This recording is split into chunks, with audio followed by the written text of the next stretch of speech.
छत्तीसगढ़ के वित्त मंत्री ओपी चौधरी ने शुक्रवार को विधानसभा में 1,47,500 करोड़ का बजट पेश किया। बजट का थीम अमृतकाल की नींव और ग्रेट सीजी पर है। सरकार ने छत्तीसगढ़ को 2047 तक विकासशील से विकसित राज्य बनाने के लिए विजन डॉक्यूमेंट तैयार करने का ऐलान किया है, जिसे नाम दिया गया है अमृतकाल छत्तीसगढ़ विजन एट 2047। साय सरकार के पहले बजट में राज्य की जीडीपी को 5 लाख करोड़ से अगले 5 साल में 10 लाख करोड़ तक ले जाने का टारगेट रखा गया है। तो हमारा फोकस रहेगा गरीब, किसान, युवा, महिला, इन पर हमारा पूरा फोकस रहेगा और उसके साथ ही हम टेक्नोलॉजी बेस्ड रिफॉर्म्स और गुड गवर्नेंस स्थापित करके, ट्रांसपेरेंट मॉडल स्थापित करके कैसे हम छत्तीसगढ़ को एक नई ऊंचाई पर पहुंचा सकते हैं। राम राज्य की स्थापना अब पूरे देश में हो ही रही है।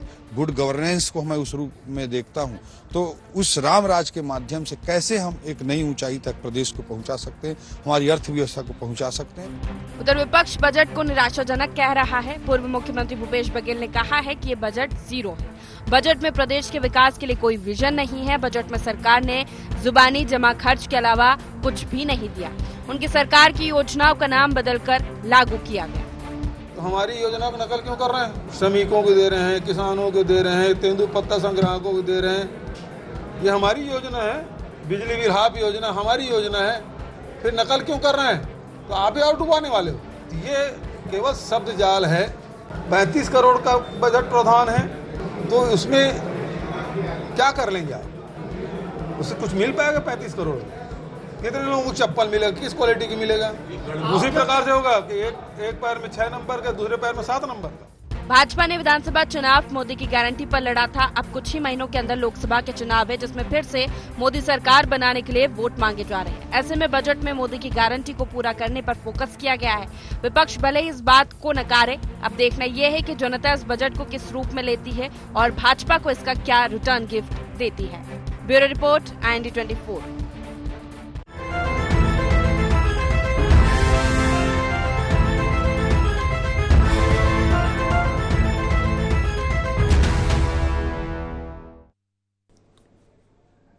नमस्कार, गोहार छत्तीसगढ़ अमृतकाल की नींव में आपका स्वागत है। मैं हूं राजेश सक्सेना। आज इसी विषय पर हम चर्चा करेंगे, लेकिन पहले एक नज़र गोहार पॉइंट्स पर।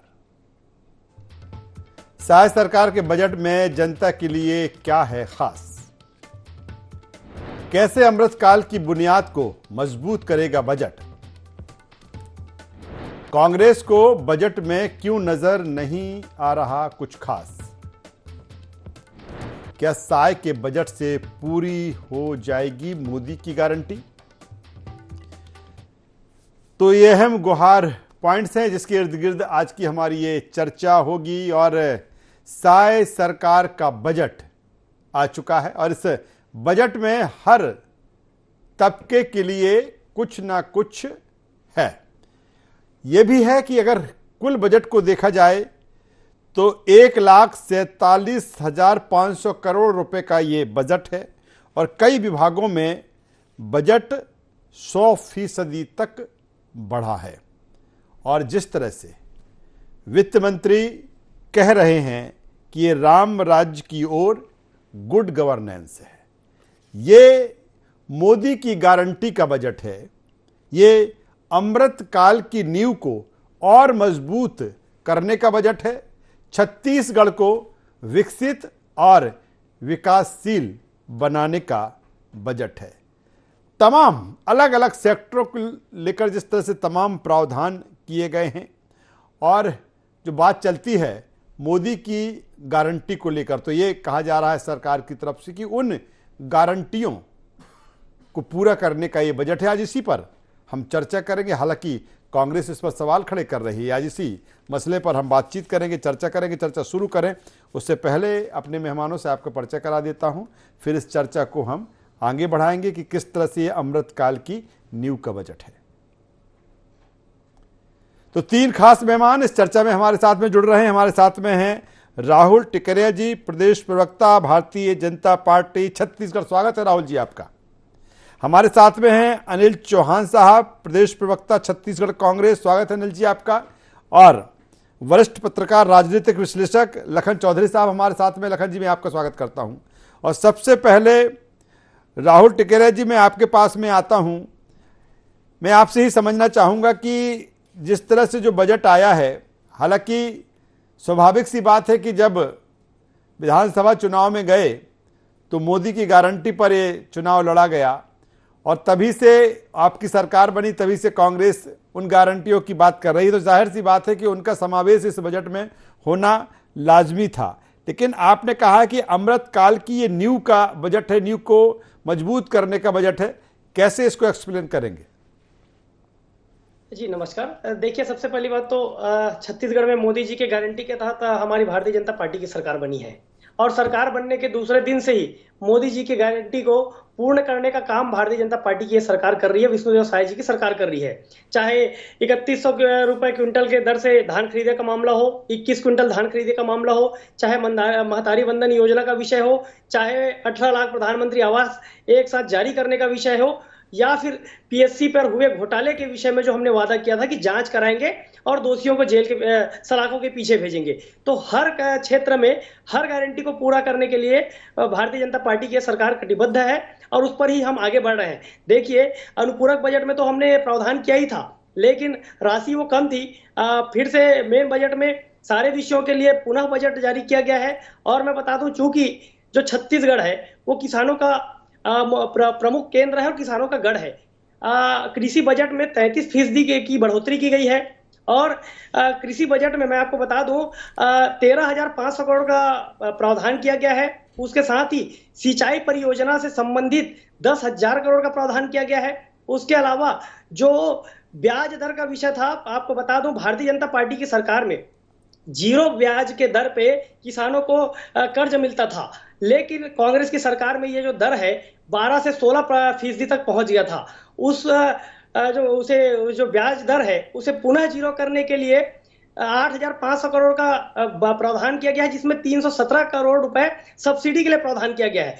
और तो और मैं बता दूं, किसानों के लिए भारतीय जनता पार्टी की जब सरकार थी तब कृषि पंप कनेक्शन 5 HP तक निःशुल्क थे, जिसे इस सरकार ने फिर से कांग्रेस की सरकार लेकिन राहुल जी वो कह रहे हैं, राहुल जी वो कह रहे हैं, अभी जिस तरह से हम पूर्व सीएम भूपेश बघेल को भी सुन रहे थे, वो कह रहे हैं कि कई हमारी योजनाओं की इन्होंने कॉपी कर ली, इसमें नया क्या है?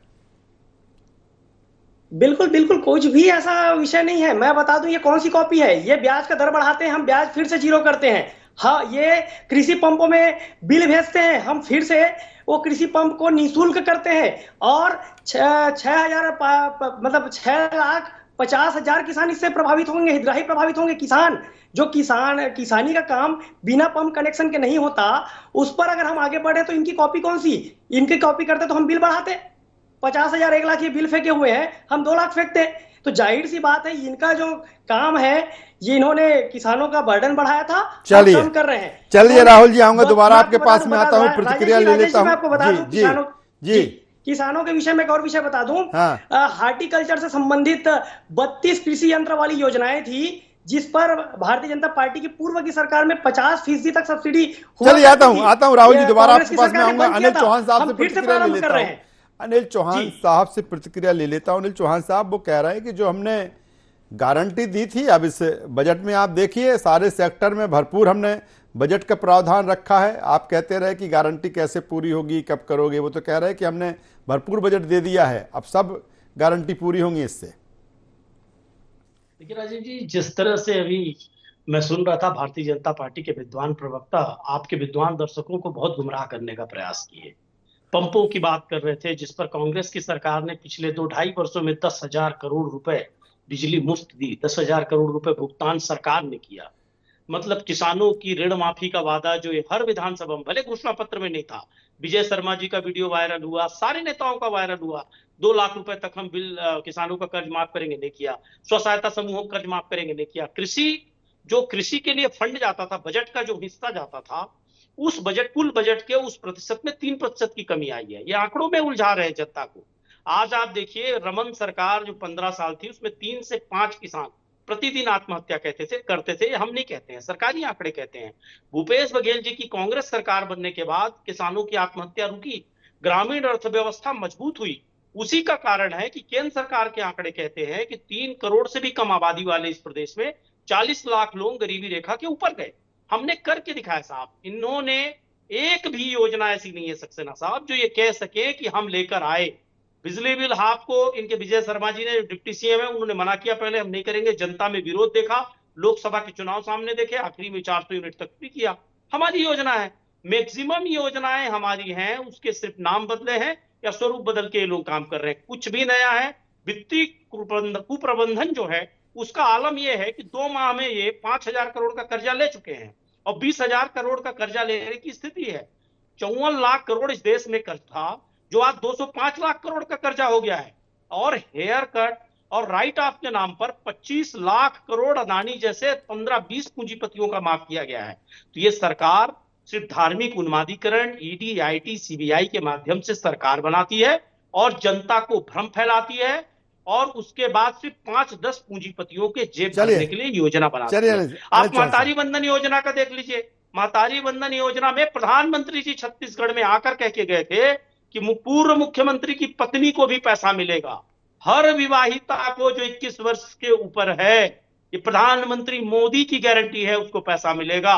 तो साहब 80 से 90 लाख महिलाओं से आपने खुला छल कर दिया। चलिए मैं आता हूं, मैं आता हूं, लखन चौधरी साहब के पास में आ जाता हूं। लखन चौधरी साहब, सीधा सा छोटा सा सवाल, क्योंकि जिसको लेकर लगातार जो चीजें आती रही हैं और जिस तरह से उसी का ये परिणाम रहा कि भारतीय जनता पार्टी की सरकार छत्तीसगढ़ में बनी, मोदी की गारंटी। इस बजट को उस गारंटी से जोड़ सकते हैं सर? इसमें दिख रहा है ऐसा कि नहीं, ये मोदी की गारंटी वाला बजट है, जिस तरह की गारंटी है उसी की तरह के बजट में प्रावधान है?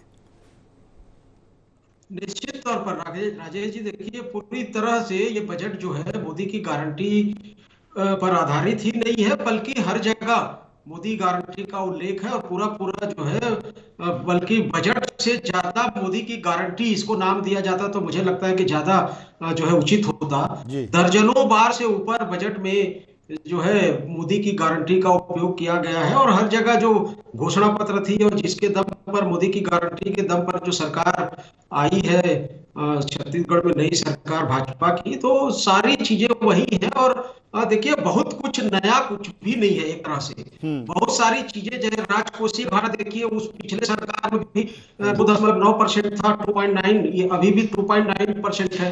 पिछला बजट भी सरप्लस बजट था, लगभग 1000 करोड़ का सरप्लस था, इस बार भी लगभग 1000 करोड़ का सरप्लस है।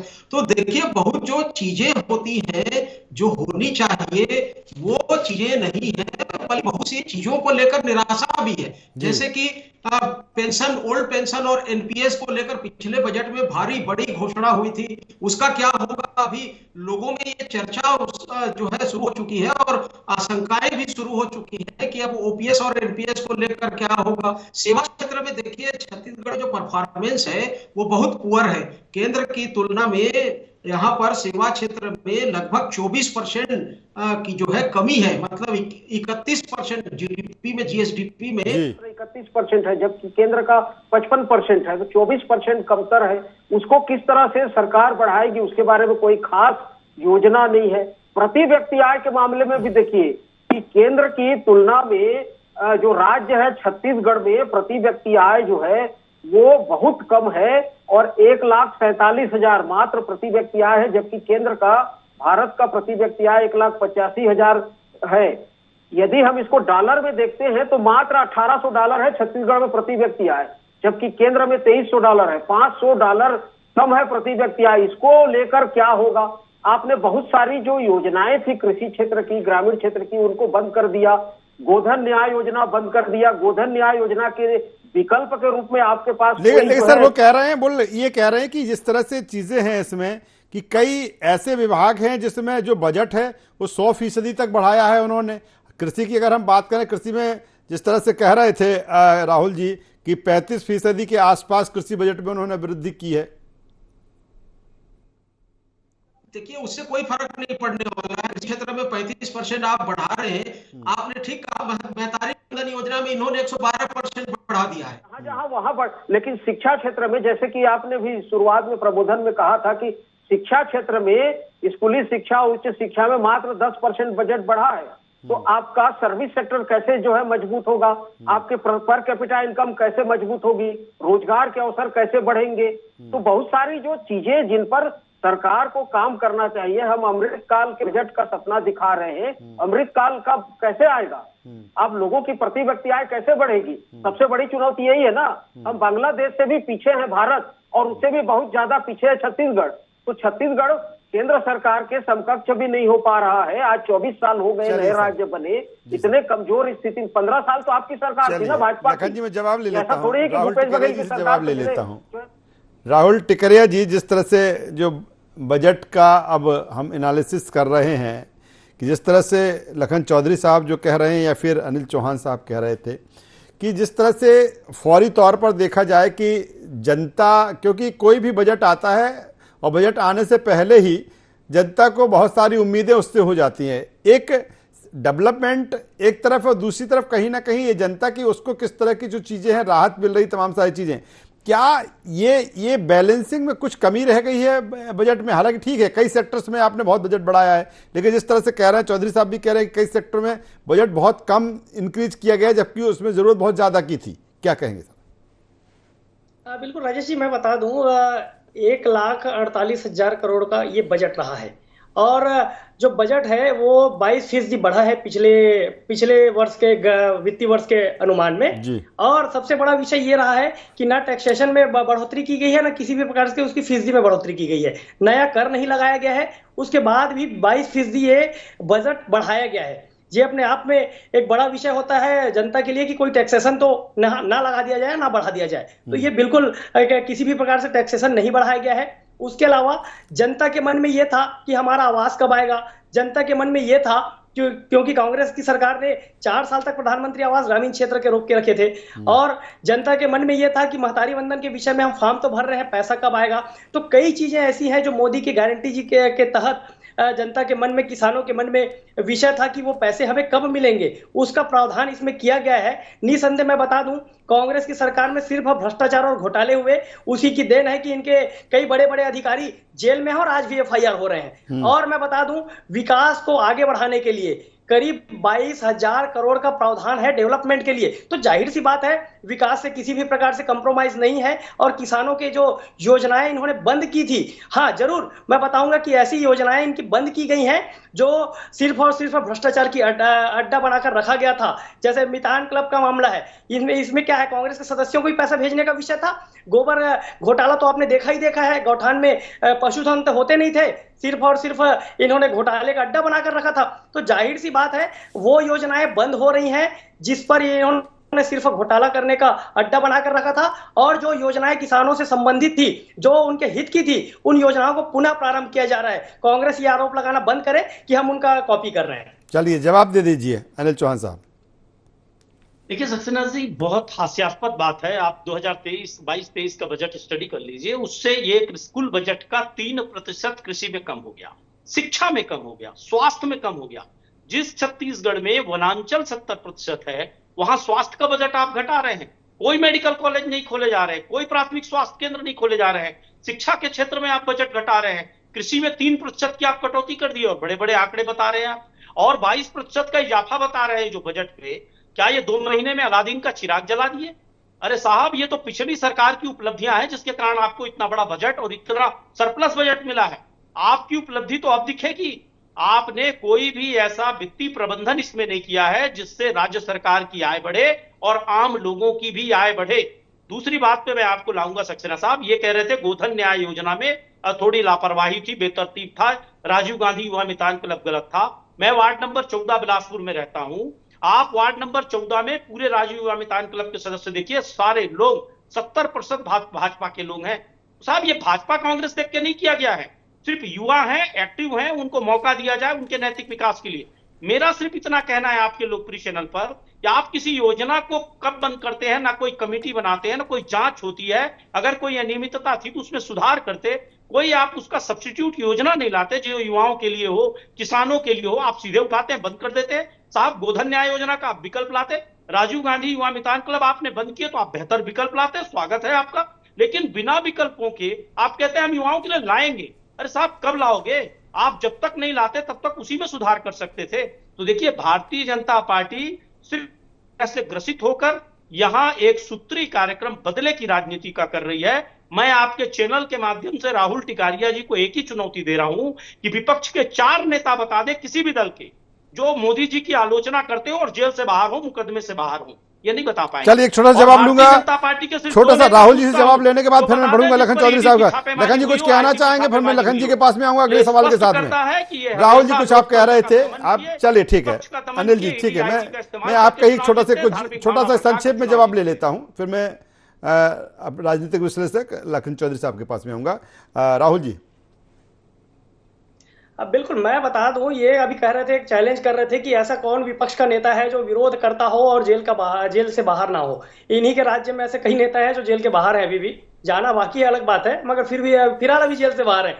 और जो मैं बता दूं, छत्तीसगढ़ के में जब हम सरकार में कैंपेनिंग कर रहे थे तो हमारा एक ही ध्येय था कि हमने बनाया है छत्तीसगढ़ और हम ही संवारेंगे। इस विषय में भारतीय जनता पार्टी चल पड़ी है। मोदी जी की गारंटी ज्यादा से ज्यादा पूर्ण की जा रही है और हम जो वादा किए हैं उसको सारे इंप्लीमेंट में लग चुके हैं। और इन्होंने जो विकास का कार्य रोक रखा था उसके लिए 22,000 करोड़ का पुल पुलिया सड़क के निर्माण के लिए प्रावधान किया गया बजट में। तो जाहिर सी बात है, विकास की राह में छत्तीसगढ़ पुनः चलेगा और जो डेवलपमेंट कांग्रेस की सरकार में रुके हुए थे वो भारतीय जनता पार्टी की सरकार में पुनः। चलिए लखन चौधरी साहब के पास में आ जाता हूं। लखन चौधरी साहब, ठीक है, बजट जिस तरह से आया है और अगर हम विपक्ष की बात करें तो उसके सवाल है और सत्ता पक्ष अपने तरीके से इसको कह रही है। मेरा सवाल इस बात को लेकर बात बहुत आती है, वित्तीय प्रबंधन की बात आती है, लगातार जो कर्ज लिया जा रहा है, कर्ज जो बढ़ रहा है उसकी बात आती है।